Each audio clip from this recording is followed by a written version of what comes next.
Hey, what's going on? It's Bill Burr, and it's time for the Monday Morning Podcast for Monday, June 3rd, 2019. What's going on? How are ya?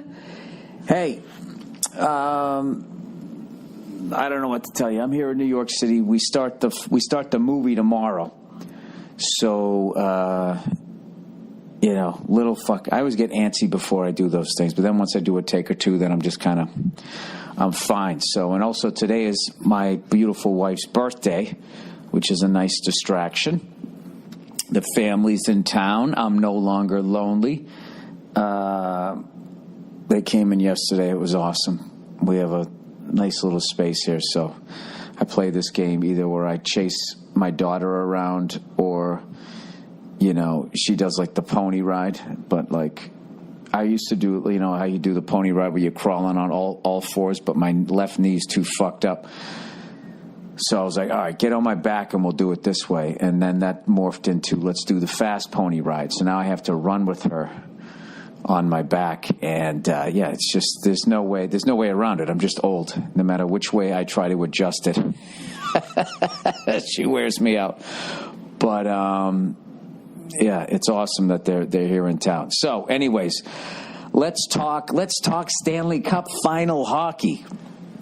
Your Boston Bruins are up 2-1, 2 games away from winning the Stanley Cup, which would be the 7th in franchise history. And they're 2 games away, but that is a long, long ways away. It's been a very strange series so far. It's been a series of dominance. Whoever wins the game that night seems to have dominated. Like, I remember when the Bruins won Game 1, all my buddies would text me going, St. Louis can't play with us. They were texting emojis of it's going to be a sweep. And I saw enough in the first period of that game. I just knew that, they're a big, fast team. And this is going to be a war.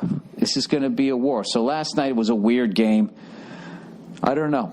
It's a little frustrating. I got to tell you, I was furious after Game 2. Not because we lost. I've just never seen a Bruins team look the other way after that amount of liberties are taken after the whistle. This is this new period where I wish all the people that wanted to get fighting out of the game actually watched this series, because that's what I always said. It's like all these people were advocating, getting the fighting out of the game so they could continue to not watch hockey.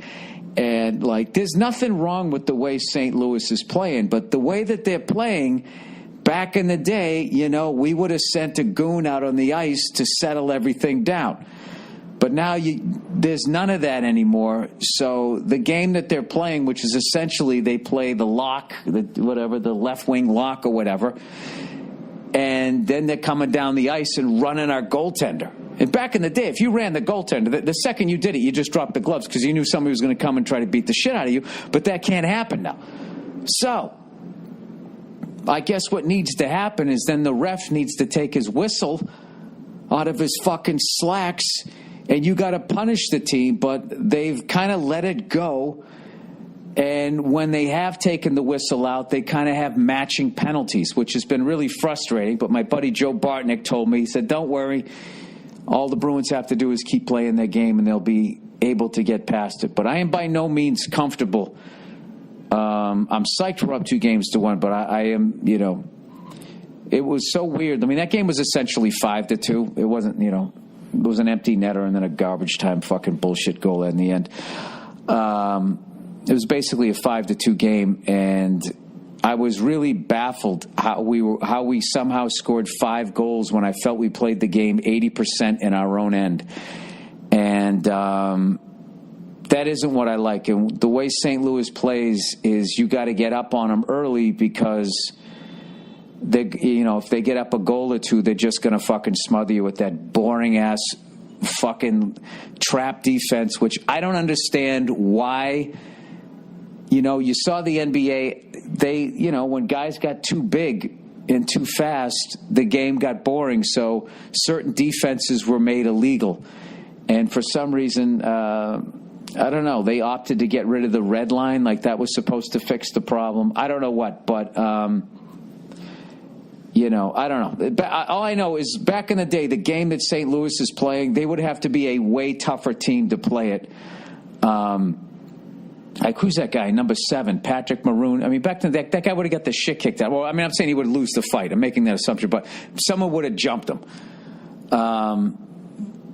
With the bullshit that he's doing. But that's just kind of not the way the game is. And I got to tell you, as a Bruins fan, 40 fucking years, it's been I've never seen, we were never the fast team. We were usually the team doing the bullshit. So I know there's a lot of St. Louis fans who'll be like, dude, what fucking game are you watching? It's like, whatever bullshit we're doing is the reaction to what you guys are doing. You know what you're doing.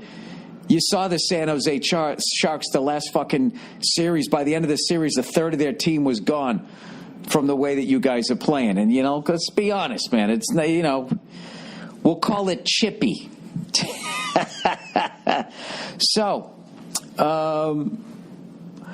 I still think that I really believe in my heart of hearts that we're the better team, but I still don't think that, that means we're going to win. When a team is going to play like a physical game like that, because guys end up getting hurt. You know what I mean? I mean, it's just the way it is. So, which I don't have a problem with that, because the Bruins have played like that for fucking ever. It's just weird now, having watched hockey as long as I have, to then not see somebody skate out and beat the shit out of that guy. So he fucking tones it down and everybody else fucking relaxes. It's really been a weird thing. But having said that, the atmosphere was great last night. Before the game, the game just got out of hand. But it was cool to see all those St. Louis fans that fucking excited. It really is a big time hockey town, as much as their baseball team does so well. They're definitely diehard fans. If you're a St. Louis fan, you are a fucking diehard fan. So you've been through it. So we'll see. We'll see what happens. I don't know. It kind of just seems like it's going to be a back and forth so far. Obviously, this will be huge if we can somehow break their serve, and win back-to-back here and go home 3-1. But if they tie it up 2-2, I just see this thing going 7. All right. I just hope no more of our players get fucking hurt. And if they do, I think it might be time to fucking go down to whatever our fucking farm team is and just bring a fucking goon up and clean somebody's fucking clock like they did the other day and leave some teeth on the fucking ice to be like, because like I said, the refs aren't fucking doing anything. Matching penalties is the best we seem to get. So, anyways, having said that, speaking of, as diehard as St. Louis Blues fans are, I watched a little bit of the NBA Finals, and the fact that they're calling Drake a super fan, it's just like, I know it's a business, I know it's about money, but that guy is the furthest thing from a super fan. A super fan is there through thick and thin. Where the fuck has this guy been? Okay? What kills me is up until like 2 years ago, their super fan, I hope I say his name right, is that Nav Batia? Is that how you say his name? No disrespect to that guy. I love that fucking guy. That guy has been to every single home game in the Toronto Raptors history. He travels on the road. Dude, I remember we played them in the fucking playoffs. He came to the Boston Garden, and he was such a fucking good guy that, even though he was wearing all his gear and shit, he's such a happy, good fucking... He's everything a fan should be. His behavior and all that. He gets no screen time. All of a sudden, Drake comes in, who's a super bandwagon fan, to the point he has to wear he's got to wear a fucking wristband or a headband on his fucking arm because he's got tattoos of the jerseys of the players on the other fucking team. And I just, that guy is literally, the worst representation of a sports fan you could possibly have. Standing up the whole game. When you sit behind, that fucking asshole, every time somebody takes a three-pointer, they got to stand up or stick their arm up with 3 fingers in the air like everybody doesn't know. I understand if it's a big three-pointer, and especially nowadays when both teams seem like they're going to take 20 three-pointers apiece, this guy's going to get up 20 fucking times in 48 fucking minutes as I'm trying to watch the game behind him. Going onto the court, getting into the faces of players, having arguments with them, and he is being like championed, like he's this amazing fan. I even saw like Stephen A. Smith. Well, who's kidding who? I absolutely love Stephen A. Smith, but that guy does get a little enamored with famous people. He really does, because there's no way if that was some plumber and he was getting in the face of fucking Steph Curry and that other guy who kicks you in the balls accidentally 58 times when he takes a jump shot, you know, if he was getting in the face and he was just some regular guy, Stephen A. Smith would have, you know, you're a plumber. Sit your ass down. What are you doing? Learn how to behave yourself in public. He would go that way. But because it's Drake, you know, some auto-tune singer who evidently has a cell phone, now all of a sudden this fucking guy can go on the fucking court. I don't know. I think Drake has that performer disease, you know, where even if it isn't their show, he has to somehow be, he doesn't know how to behave if like when he walks into an arena, you know, it's just sit down and have some popcorn and watch some of the best athletes on the planet. The guy's literally running his yap like, it's like, Drake, how many points do you have? How many assists? What you're not in the game. I know you're wearing half a uniform, so you might get a little fucking confused. I don't understand. I don't know, it's nauseating fucking behavior. I hated back in the day when I was a Celtics fan and the amount of times they would cut to Jack Nicholson. It's like, I don't give a fuck. This isn't a Jack Nicholson movie. And plus, when you look back and you see how many fucking Hall of Famers were on the court. I know he was part of the atmosphere and Diane Cannon, and it was the whole L.A. thing. Whatever. I guess they cut the famous people, whatever. But, you know, you all of a sudden, they're like making plays. They're in like the huddle, and Drake's sitting there giving the guy a fucking back rub. I mean, it's just...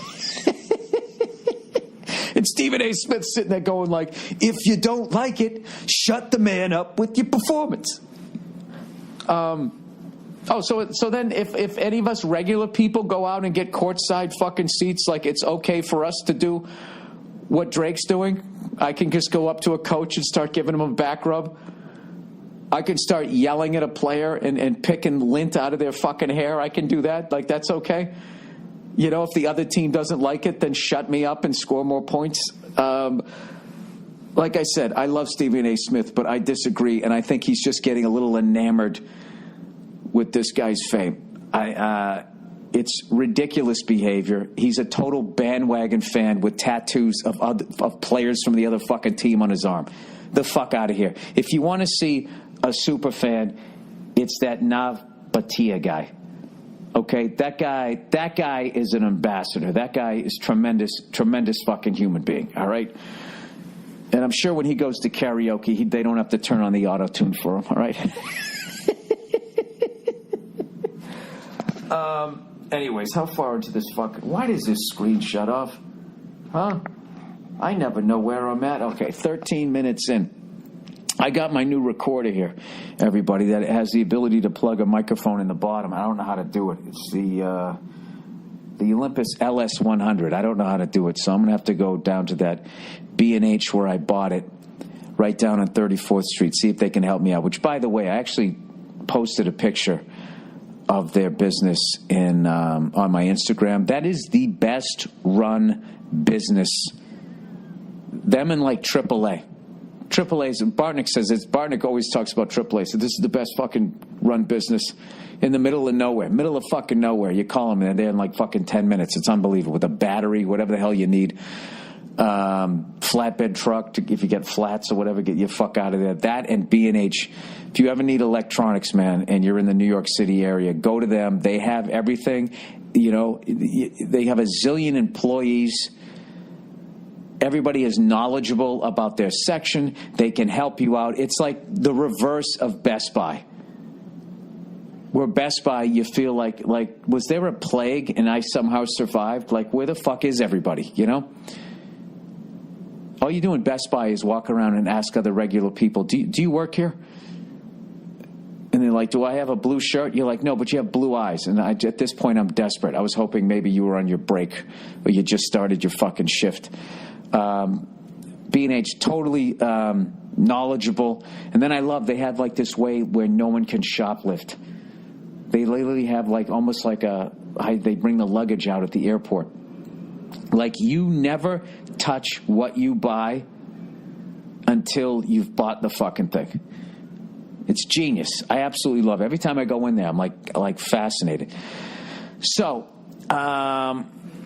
plowing ahead here as I wait for I'm actually, because it's Nia's birthday, she's let me, because she's a fucking saint here, sneak out and do my podcast.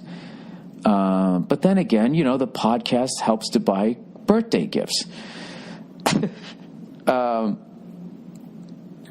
hell am I saying here? So I'm starting this fucking, this movie tomorrow.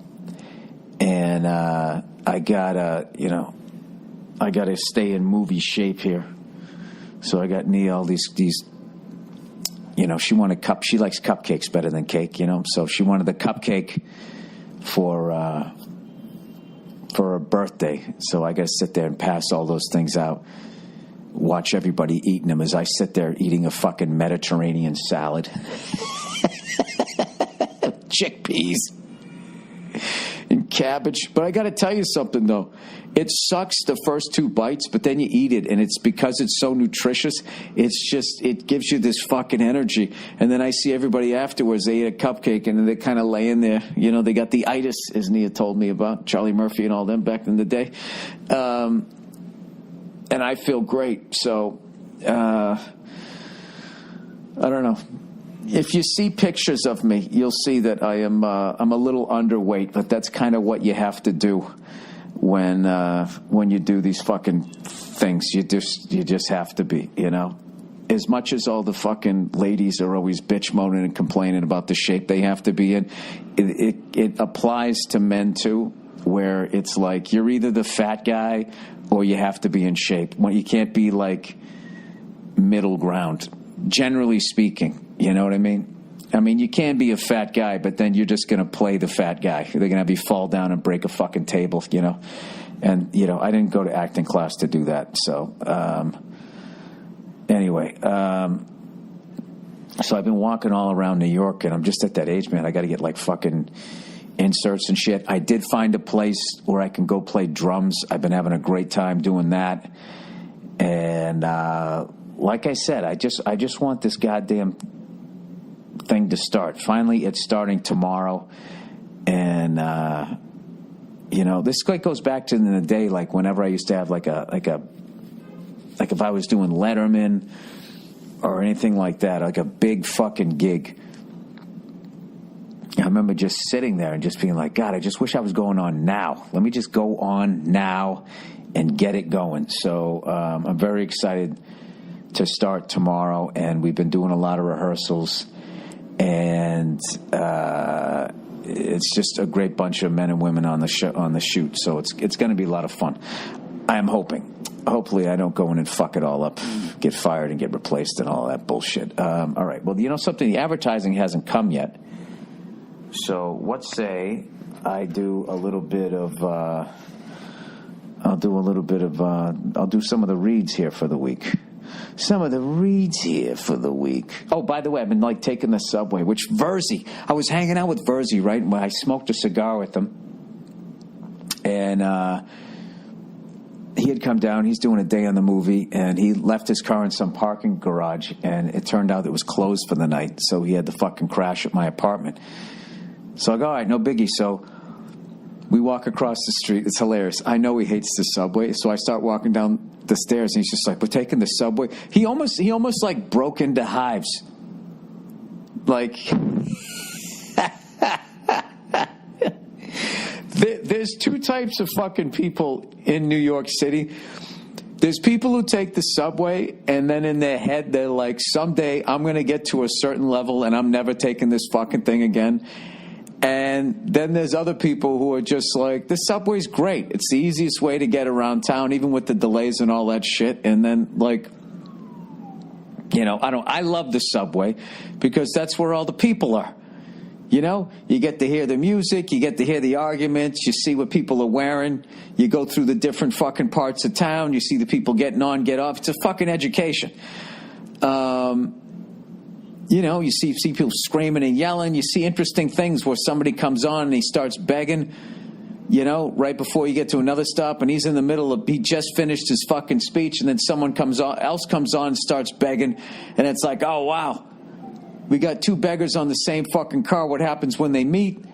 Is there some sort of unwritten rule that I came here and begged first? All of that shit. The musicians. I love it all. Verzi, on the other hand, not a fan. Verzi likes leather seats. He likes air conditioning. And he just goes, yeah, Bill. Yeah, I like that stuff. And I kept telling him he was soft. Like, Verzi, you're soft. You're the kind of guy who goes to the gym, who you just go downstairs, you put on a robe, and you go right in and you take a steam. I've known the man for 12 years. I've never seen him pick up a barbell. Ever. He just goes down. Oh, God. Oh, yeah. He just goes into the steam. Oh, my God. Oh, God. It's unbelievable. But that's also why I love him. So I got a big kick out of taking him down. And then, of course, it was hot as shit. And the thing was late. And I was just, pretending not to notice him. But I was just getting totally entertained watching him getting, like, frustrated. And when we went to get on the subway car, he had this look of worry on his face that there wasn't going to be any air conditioning. Like, he was literally breathing heavy. And he came in, and the second he felt like the AC just getting, oh. I just started laughing, and then he laughed. Plus, the subway keeps you in shape, too. You're walking up all those stairs, all of that type of stuff. I don't get it. Verzi likes taking a fucking steam. I mean, well, take a nice free steam down fucking the subway, waiting for the subway in the middle of fucking June, July, August, yeah. Steam a week and get rid of a lot of the toxins as you sit down there. Anyway, haven't seen a lot of rats down there this time around. I saw somebody's hat. It was a douchey hat, too, and it actually made me happy when I saw it laying on the tracks. I was like, I wonder if somebody slapped it off, or that was just the god of stupid hats. Putting that guy in check. Just fucking knocking his hat onto the goddamn tracks or whatever. And I'm not going to lie to you, it was a part of me who wished the person jumped down and went to go after it. I'm not saying I wish that they got hurt or anything, but scared and had to run between, the uptown and the downtown and sit there on the other, in between the two third rails, freaking out. All right, I think I've talked enough about that. Let's do some of the reads here for the week. Manscaped. Oh, I'm sorry. These are like when people just write in, whatever the fuck you want to call it. All right, here we go. Let's see what we got here. Manscaped. Monday morning podcast listeners. Oh, this is the advertising. Manscaped is number one in men's below the belt grooming. Manscaped offers precision-engineered tools for manscaping with the right tool for the job. Yeah, remember back in the day? All of a sudden, when trimming your ball hair became a thing, you take out your clippers and you'd nip the old ball bag there, right? Evoking the and then it was all scary, like, oh my God, I have a nick on my ball bag. If I put a condom on, can I still get AIDS? Remember that?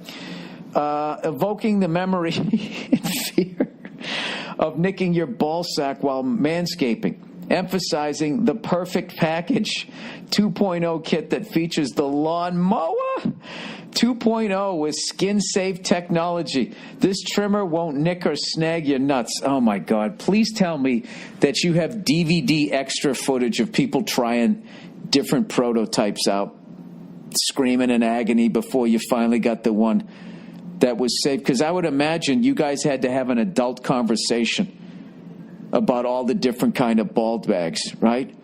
High and tight, low and slow. You got the Liberty Bell. You know what I mean? You got the what do you call those?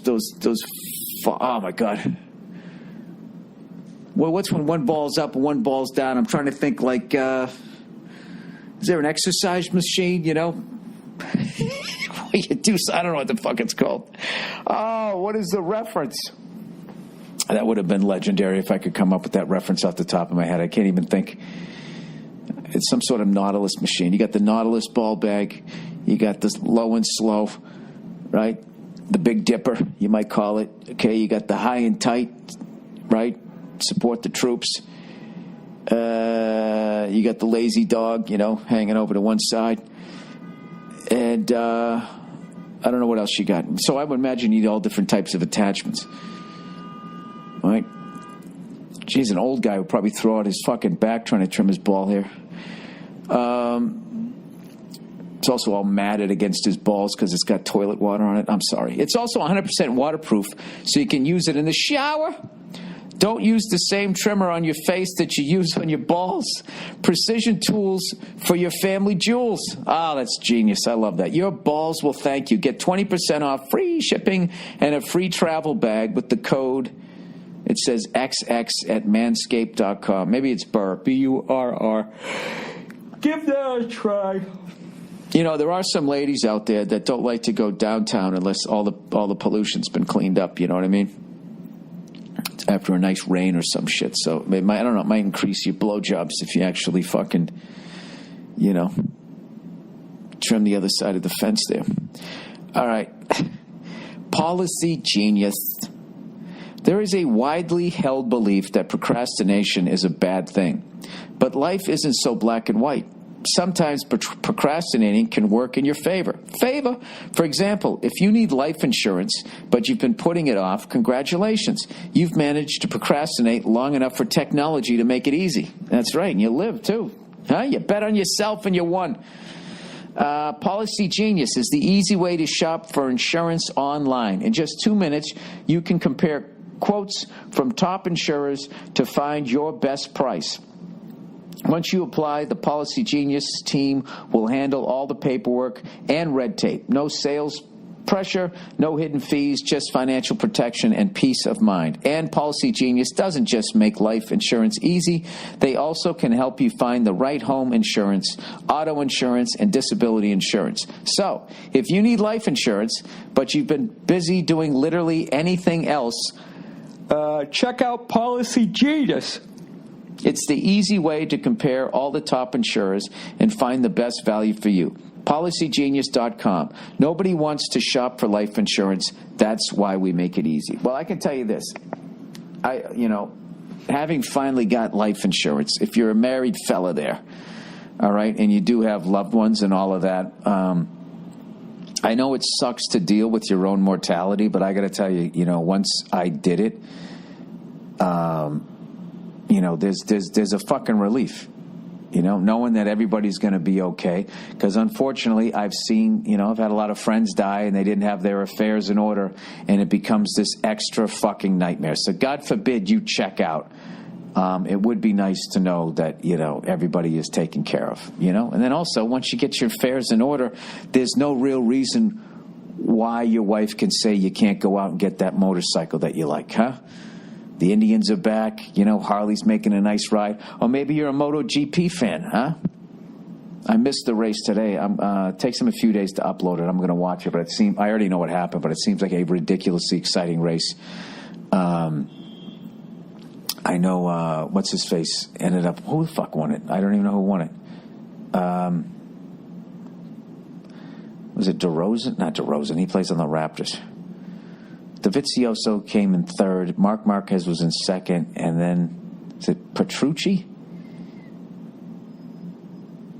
Danilo Petrucci. Oh, that's great. An Italian came in first and third. Valentino Rossi had something happened to him. He went off the track, I saw. And then he ended up crashing out of the race. But what are you going to do? It happens. It happens to the best of them. All right, let's do the last read here, if I can find it. Live read. Okay, Stamps.com. Always bringing up the rear, huh? Always coming in at the end of the goddamn game. Stamps.com. No one really has time to go to the post office. You're busy. Who's got time for all the traffic? Parking, lugging all your mail and packages. It's a real hassle, man. That's why you need Stamps.com. Why am I yawning so much? I've been getting nothing but sleep. One of the most popular time-saving tools for any small business. Stamps.com eliminates trips to the post office and saves you money with discounts that you can't even get at the post office. Stamps.com brings all the amazing services of the post office right to your computer. Whether you're a small business sending invoices, an online seller shipping out products, or even a warehouse sending thousands of packages a day, Stamps.com can handle it all with ease. Right now, my listeners get a special offer that includes a 4-week trial plus free postage and a digital scale without any long-term commitment. Just go to Stamps.com, click on the microphone at the top of the homepage, and type in burr. That's Stamps.com, enter burr. All right, there you go. So there's the reads. Now, when the fuck am I going to get your goddamn questions for the week? Oh, for the love of St. Pete. You see that? I got to watch my fucking mouth when my kids are around, huh? I just cursed right there. I'm the worst. Anyways, maybe I'll take my wife for a walk or something like that while I wait for the damn reads to come in.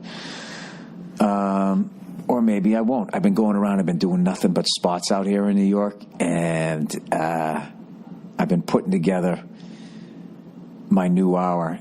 And I got to tell you, it started off a little rocky. Sorry. And now it's moving along. I actually went up at Gotham the other night. Went on second to last. Went on after Rich Voss, who fucking murdered as always. And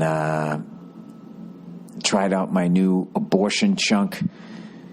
And all of the shit was working. The Michael Jackson shit, all the shit was... I don't want to tell you all my topics, but everything was working. Riffed on a few other things. And this is it's literally my favorite thing to do in the world, other than hanging out with my wife and kid. My favorite thing in the fucking world is writing the new hour, and just bombing and being silly and stupid and doing the whole self-deprecating thing, just putting the whole fucking thing together. And I got a feeling that I'm going to have such an awesome time on this movie, and that I'm going to have at least 45 minutes of new material right as my special comes out. And then I have the leftover shit that we didn't use, so I'll have an hour that I'll be really proud of, that I can go on the road and not feel like I'm fucking ripping people off. But I'm thinking maybe I'm going to do a couple of comedy clubs. There's rumors that the Punchline in San Francisco might close, but I heard Dave Chappelle... Molly was saying that Dave Chappelle,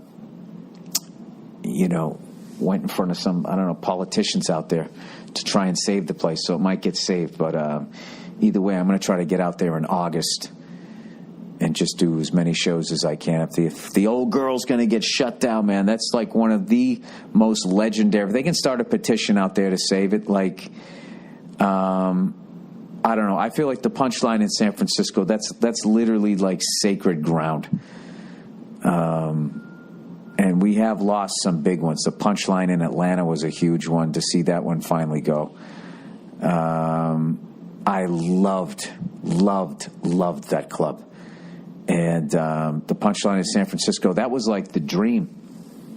That was the dream to go there. They had this big competition out there, the San Francisco International Comedy Festival, and all the comics that I loved before, I got into stand-up. It all seemed like they all went out there and did well, like the Dana Goulds. And one in particular, who unfortunately just passed away, was Maria Falzoni. And I remember... I just remember she had that credit, and I don't know, man. Like she was just a beast of a comic, and she was always super nice to me. And I remember it was funny. I was so walled off when I started. She came up and gave me a hug, and I didn't even know what to do. And she just laughed. She goes, Bill Burr, Jesus Christ. She goes, I got to teach you how to hug. And she had like that openness about her, so I wasn't like walled off or whatever. And I actually became a better hugger, like knowing her. And I remember she was like one of the few, like, female headlining comics. Like Boston was just really, overly testosterone and that shit. And she just held her own and would fucking murder and was an absolute sweetheart. And I actually tweeted out a link. She does a whole speech on, she got cancer, it went away, and then it ended up coming back. And I can't even wrap my head around this. She just knew, the doctors told her there was nothing that they could do. She had a very rare form of liver cancer that she called it. There was two types, the kind that you could cure, and then she said the dick sucking kind. And unfortunately, she got the second kind, and she actually, just knew she wasn't going to make it, and then she just decided how she was going to go out. And she went out to California, which has that law where, mercy law, whatever they call it, where they'll take you out and you literally choose the day. And she chose the day when she was going to die. And I had friends of mine that called her up to say goodbye. I mean, it's fucking hardcore, man. And it just really says a lot about what kind of person she was, that she could do, that she could go out like that. Because I was talking to other people, I would be like, I would just be kicking and screaming going out. Like, I don't know how somebody has the courage to do that, but her stand-up act was like that. So I have a link, to it on my Twitter page. It's pretty inspiring and definitely puts things into perspective, because I knew that she was sick, but I didn't know she got sick again. And I had been complaining about some stupid bullshit, which is half my fucking podcast. And and then seeing her story, being like, Jesus Christ, I was bitching about this and she was going through that shit there. So anyways, rest in peace to Maria. And another, Jesus Christ, hacks live for fucking ever. That's all I can say. They just fucking live forever. And I'm still alive, so what does that say about me? So anyways, to tell you a little bit about this movie I'm doing, I am playing a firefighter, and we actually went out, was it Randall's Island or something, where they train all the fucking, New York Fire Department, and they actually had us go out there, and they had the buildings, one of the buildings that the Dennis Leary Foundation donated. Thank you to Dennis Leary. He actually helped out some actors. And we went in there and they lit the fucking place up, and you had to go in there with your fucking mask on and all that shit. Learned a lot of shit in one day. First of all, how heavy that goddamn gear is, it's ridiculous. And it's like there's two fights. There's the first fight. There's a fight just getting to the fire, like the shape that the people have to be in. In fact, I saw I had all the probies is what they call them, the new ones, jogging around. It looks like a military operation, like a platoon of them going by. There was this one woman leading the platoon of the probies, and I looked at her, dude, the ease with which she could have just picked me up and slung me over her fucking shoulder or thrown me across the fucking room. Like, the shape that these people are in is ridiculous. So we're all a bunch of fucking actors. And the first fire was on just the second floor, walking up 2 flights of fucking stairs with all this shit on. Like, I was having heart palpitations. And then it was like, all right, get in there and put it out. It was like, dude, I got to fucking... Can we let this thing burn a little more, man? I got to fucking get my shit together. And it was really cool, all of this stuff. You when you hose the fire, you go in circular motions clockwise, because for whatever reason, God knows I don't have a good science, math, physics background. If you go counterclockwise, you draw the flames at you. So, and when I tell you we were in there all of 30 seconds each, and walked back down the stairs, and it was just like, I don't know. They have all these different workouts now. When you just see people who are in killer shape, there's the boxing workout. Remember, what was that guy who had the Taibo workout, the UFC workout? So now you got all these people lifting up big tires and throwing them because they want to be in the shape of a UFC fighter without taking any hits to the head. You could literally have the fireman workout. You know, and all it would involve, it would be, is you buy all the fireman gear, you put it on, and then you just start walking up and down the stairs in your house. And watch the pounds fall off of you. I got to say, for firefighters, obviously already had a tremendous amount of respect for what you do. Okay? But now seeing how difficult it is. And fuck, you know, it's just like, it's ridiculous. It's unbelievable. And they had one, we went in there and we were like crawling. Like the second time you did it, you had to walk up 3 flights of stairs. I literally thought I was going to have a fucking heart attack. You went up 3 flights of stairs and then you were crawling around with the mask on, which is really, you know, they asked people if they were like claustrophobic or whatever. But whenever I feel feelings like that, I just chill, you know, and I just go like, all right, this isn't a real fire. This isn't even real smoke, Bill. This is movie smoke. Okay, if you have a problem, you can just take the mask off and you'll be fine. So it's very easy. So we went into this room and it was just pitch black. And you crawl. One guy goes one way, the other guy goes the other way, and you're crawling around, your hands underneath, feeling along the wall, and then doing a sweep with the other hand, trying to find, you know, the dummies that they put in there. And, like, I just can't imagine going in there. It's an actual fire. There's people in there. Every second counts, whether they're going to live or die or have, you know, moderate damage to, like, life-altering, you know, brain damage from lack of oxygen. And then thinking about your own family. All the amount of shit that you have to block out is, it's a whole other level. Because, you know, sometimes, you know, they send you on these acting things. And you just start thinking to yourself, like, Jesus Christ, this is like, you know, this is one day on the movie. You know, this is really hardcore for one day on the movie. And then when I was in that room crawling around, it's like, oh, now I get it. Now I get it. So this is for when I do this, I'll have all those thoughts in my head, which will add to what you're doing. You know, I'm a comedian. I don't understand acting. I shouldn't be saying this out loud, but it's like, oh, okay, that's why they did it. I came out, and that's what I really started thinking of, like, wow, if that was a real thing, I would be thinking about my daughter, I would be thinking about my wife, I'd be thinking about dying, and like, I would think the first time you go in there, and then you got to like, wait a minute, these are all bad thoughts, fuck this shit, I got to block this out, I have to just, you know, do my fucking job in here. I don't know. Tremendous amount of respect. And also, you know, a lot of firemen are also cigar smokers. You know, you see them hanging out in front of the fucking firehouse smoking a cigar. And I got to be, you know, there's very few jobs that seem cooler than being a stand-up comedian. But I talk to a lot of these firefighters, and it's like they want to work.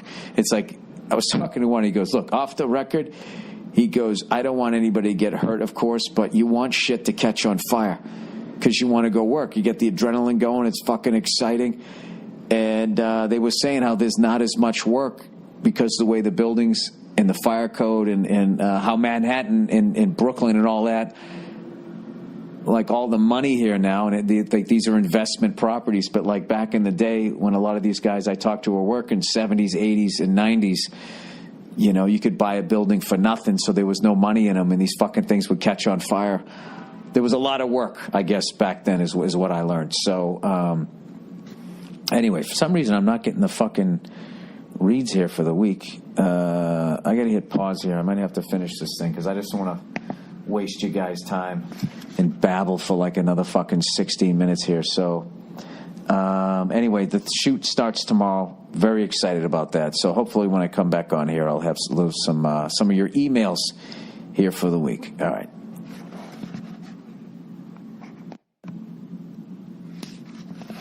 All right, I'm back. I got the reads, and of course they just disappeared. All right, let's read this one here. This comes from Trailer Trash.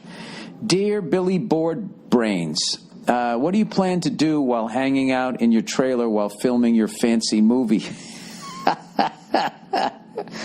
Are you going to master French, read any good books, or just jerk it to basic cable?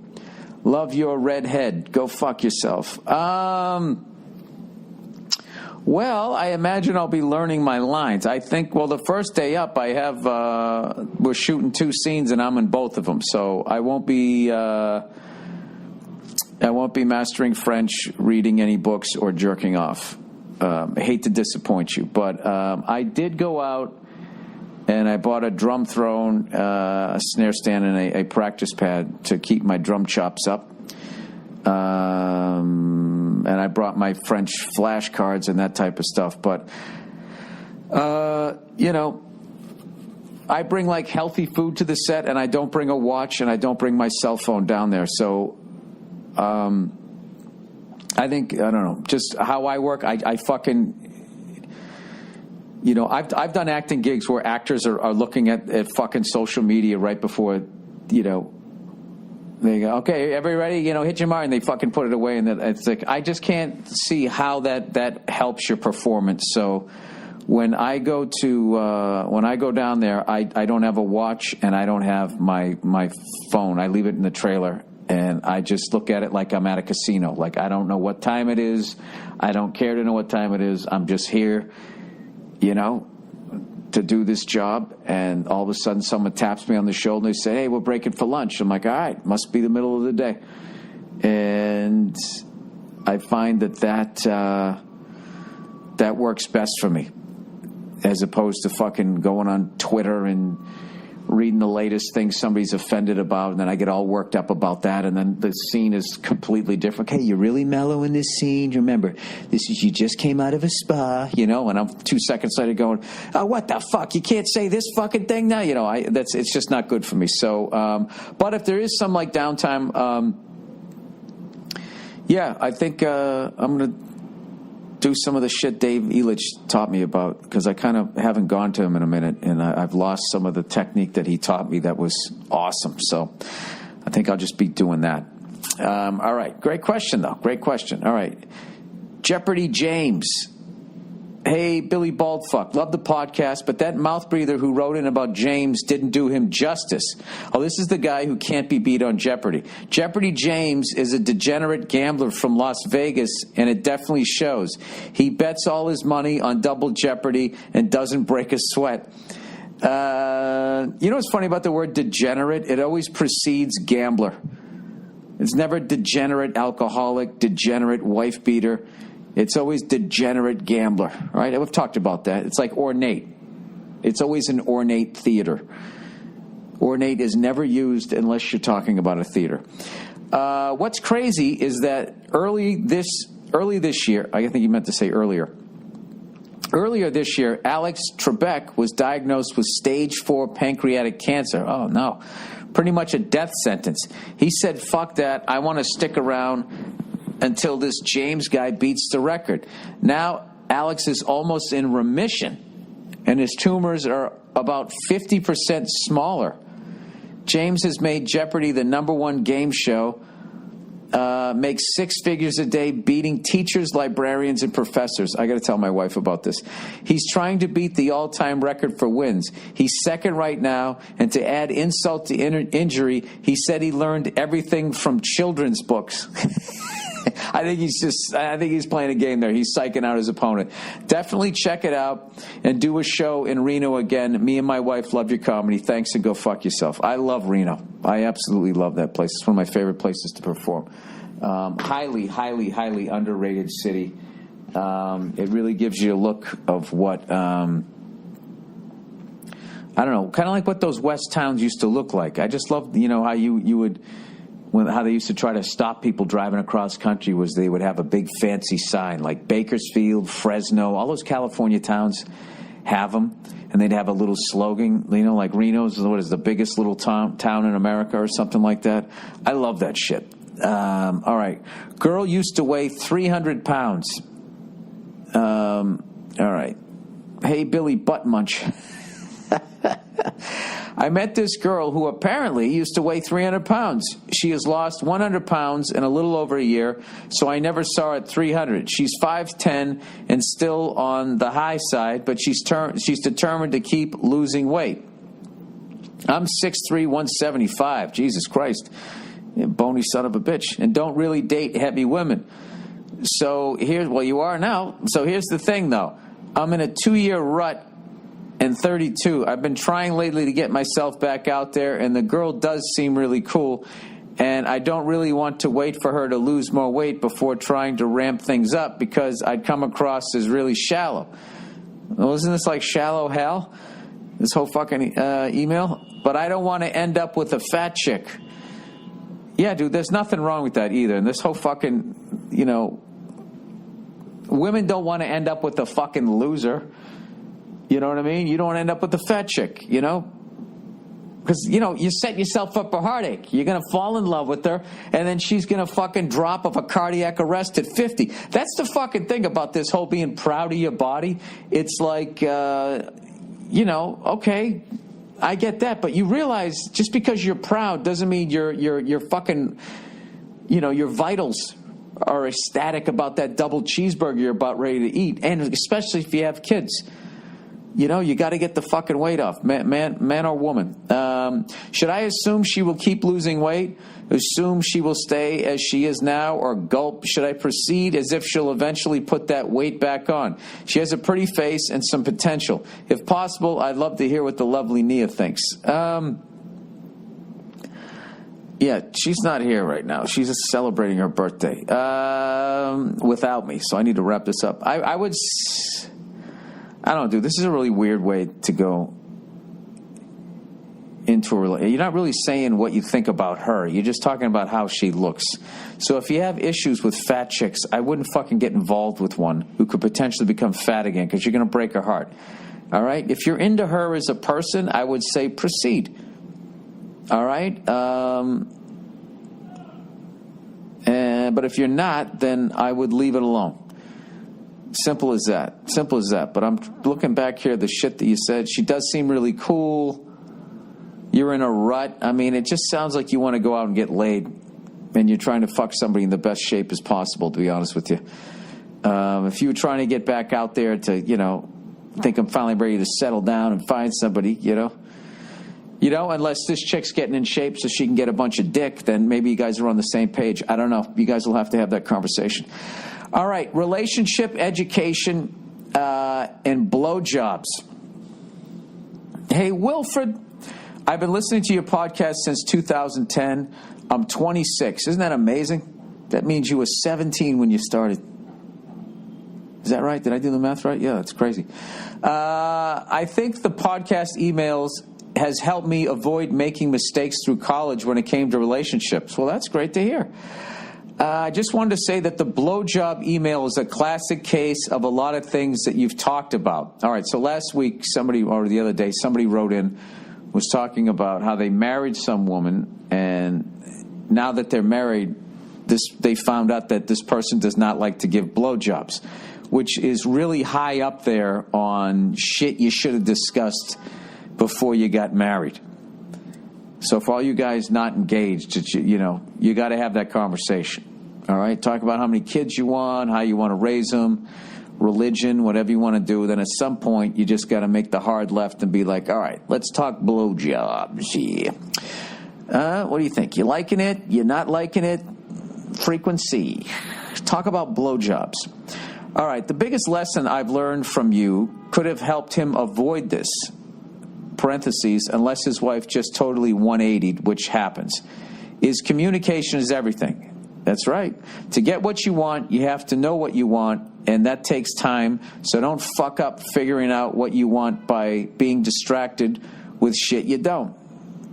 This is pretty deep. 26-year-old to know all this. You're on the right. I wish I knew all this when I was 26. He said, I dated a few girls that wanted more, and I could have fallen into the trap of changing in certain ways or ignoring things I knew I wanted in life, i.e. where I wanted to live or what pipe dream I wanted to pursue or what my type of girl is, parentheses, athletic. Yeah, there's nothing. You have to be totally selfish when you're looking for somebody, when you're single. Ask for everything. That's what you need to do. All right. I dated one girl who never blew me. We had sex for 4 months, and she never once went down there.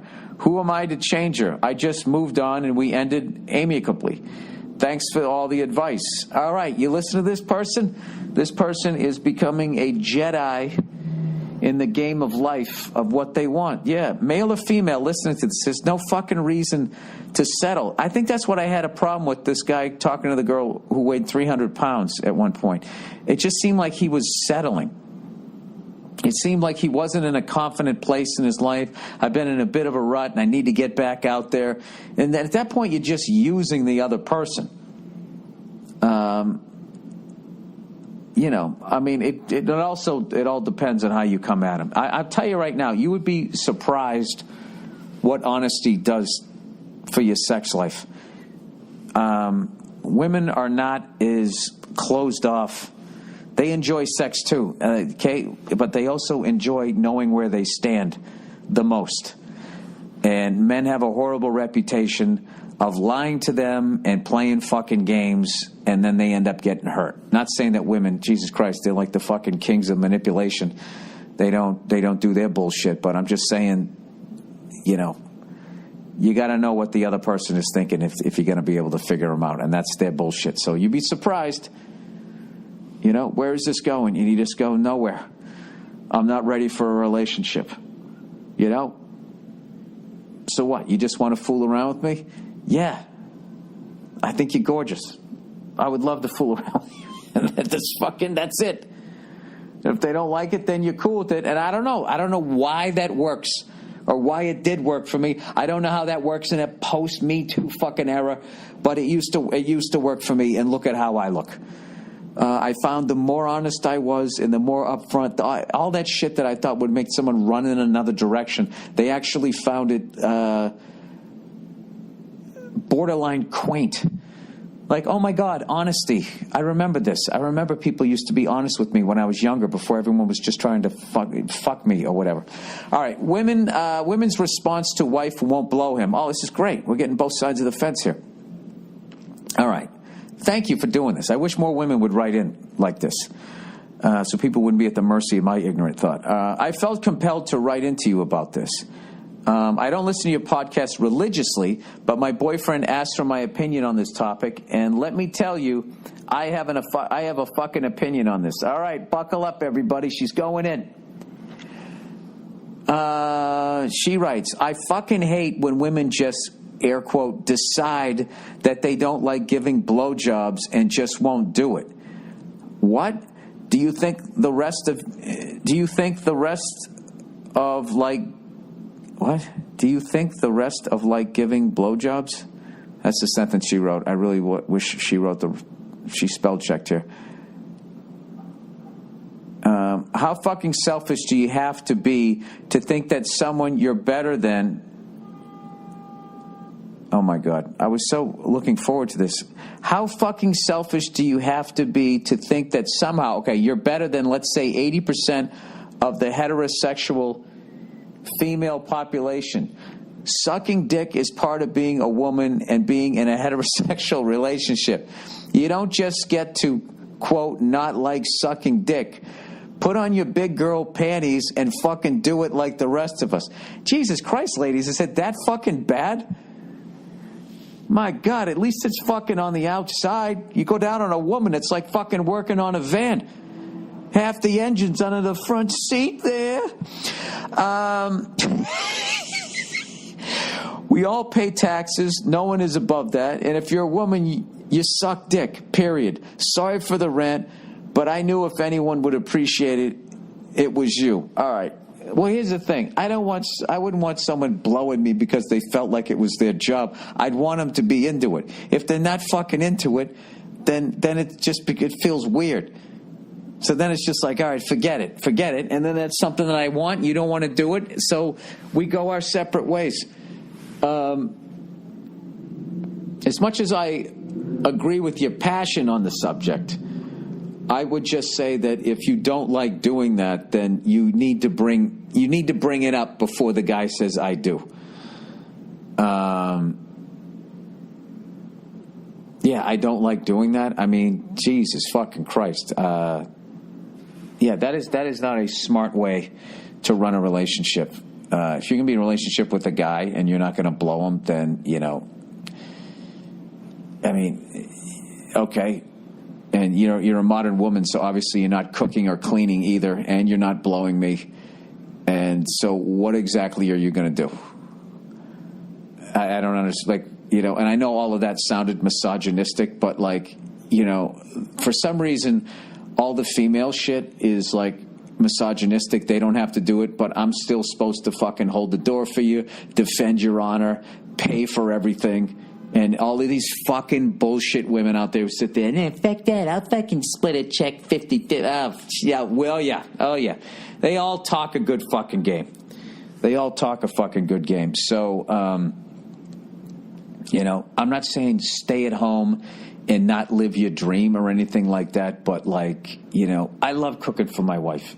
Cooking for somebody is one of the greatest fucking things you can ever do. And we have a rule in our relationship, okay? If she cooks, I do the dishes. If she cooks for me, I do the dishes. And everything gets done. But to just fucking be like, I'm not fucking cooking for you at all. Go fuck yourself. Fend for yourself. I'm not fucking blowing you. I'm not doing laundry. I'm not doing any of this shit. And it's just like, okay, so then I have to do all of that? We're not even splitting this 50-50? Dear fucking Edith Wharton, why don't you and your hairy muff take a walk there? All right, you knew it was going to end there. Doesn't it always end on some level of fucking ignorance? All right, that's the podcast for this week. Very excited to get started working tomorrow, and it's an amazing cast and everything, so I am thrilled. And I'm also thrilled that a few times, I think like once a week I get like a day off. So that's a night I can take out my lady, and I can go out and go do a little bit of stand-up and act like a fucking idiot. And then the next day I get to wake up and act in a movie again. How great is my fucking life? And the Boston Bruins are 2 games away from winning a Stanley Cup. It's a long 2 games away. I am by no means, like I said, writing off the St. Louis Blues. That game that they're playing, they got that fucking thing down. So we shall see. We shall see. All right, that's it. Go fuck yourselves, and I'll check in on you on Thursday.